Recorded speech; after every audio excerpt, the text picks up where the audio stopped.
আমার মেয়ে প্রতিবন্ধী বলে তাকে অবহেলিত করে তাকে স্কুল থেকে বের করে দেয়। তার স্কুলে কোনো ঠাঁই হলো না। স্কুলে মেয়ের ঠাঁই হয়নি, তাই নিজেই খুললেন প্রতিবন্ধীদের জন্য স্কুল। আমি মোসাম্মদ রিক্তা আক্তার বানু। আমি পেশায় একজন senior staff nurse. Rikta Akter Banu বুদ্ধি প্রতিবন্ধী বিদ্যালয়ের প্রতিষ্ঠাতা। এটাই হলো আমার মেয়ে, যার জন্য আজকে এত কিছু যুদ্ধ সংগ্রাম, এই স্কুল করা। বাংলাদেশের একটি প্রত্যন্ত অঞ্চলে স্বাস্থ্যকর্মী হিসেবে কাজ করেন রিক্তা আক্তার বানু। তার প্রতিবন্ধী মেয়েকে নিয়ে নানান ভোগান্তিতে পড়েন তিনি।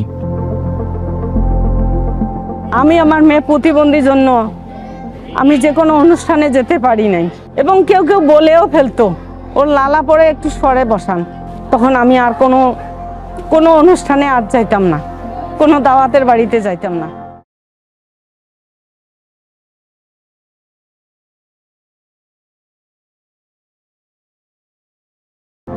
মেয়েকে স্কুলে ভর্তি করাতে গিয়ে সবচেয়ে বেশি ভোগান্তির শিকার হন রিক্তা আক্তার। যখন মেয়ের বয়স 5 বছর হয়, তখন বাচ্চাদের সাথে সকল অন্যান্য সাধারণ বাচ্চাদের সাথে স্কুলে যাইতে চায়। তাকে জেনারেল স্কুলে দিছিলাম। তখন আমার মেয়ে প্রতিবন্ধীর জন্য লালা পড়ার জন্য ওকে স্কুল থেকে বের করে দেয়। যে মেয়েটা ওকে স্কুলে নিয়ে যাইতো তাকে বলছে আরেকদিন যদি তুই নিয়ে আসিস তাহলে তোকে লাথি দিয়ে কোমর ভাঙিয়ে দেবো। এই ঘটনার পর প্রতিবন্ধী শিশুকে নিয়ে আত্মহত্যার চিন্তাও করেছিলেন তিনি।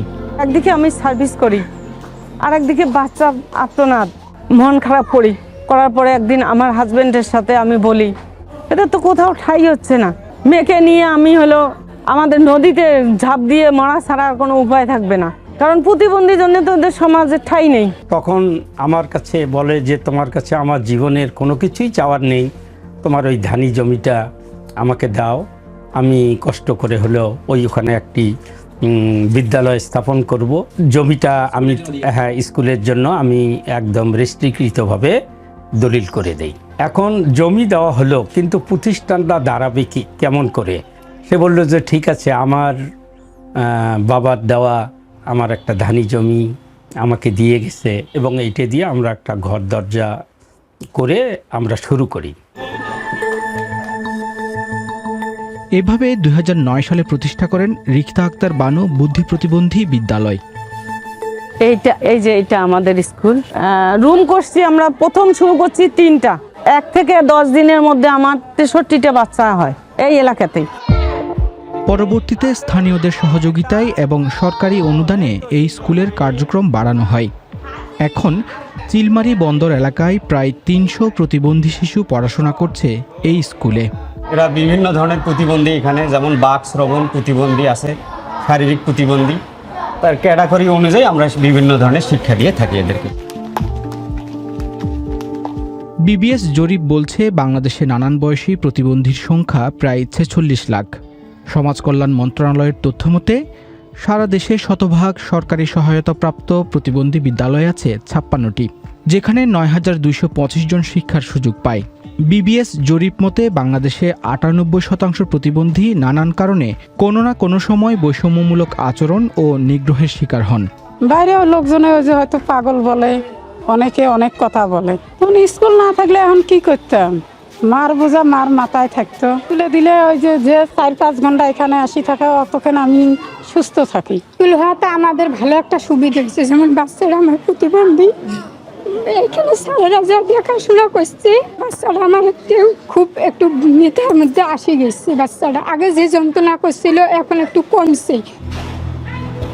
প্রতিবন্ধী এসব শিশুদের বেশিরভাগই অতি দরিদ্র পরিবারের সন্তান, ফলে এই স্কুলের শিক্ষার্থীদের খাবারের ব্যবস্থাও করতে হয় রিক্তা আক্তারকে।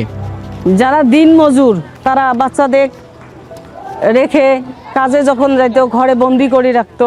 স্কুলটা দেওয়ার পরে তারা সকালে এই স্কুলে বাচ্চাটা যখন আসে তখন তারা চিন্তা মুক্ত একটু থাকে।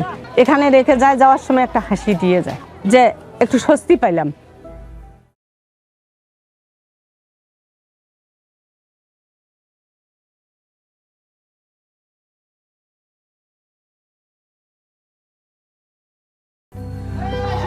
আশেপাশের গ্রাম থেকে ভ্যানে করে স্কুলে নিয়ে আসা হয় এইসব শিক্ষার্থীদের।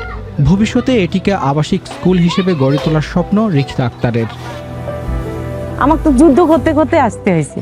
এই মেয়েকে স্কুলে না দেওয়ার কারণে, অন্য স্কুলে না রাখার কারণে আমি এই স্কুল প্রতিষ্ঠা করা, তারপরে তার সাথে আমি যখন এতগুলো স্কুলে এসে যখন এতগুলো সন্তানকে দেখি, আমাকে যখন দূর থেকে তারা সালাম দেয় এবং এতগুলো বাচ্চা যখন ক্লাসে ক্লাসে ডিসিপ্লিন মানে, তখন আমার মনে হয় আমার যুদ্ধে আমি জয় হতে পেরেছি।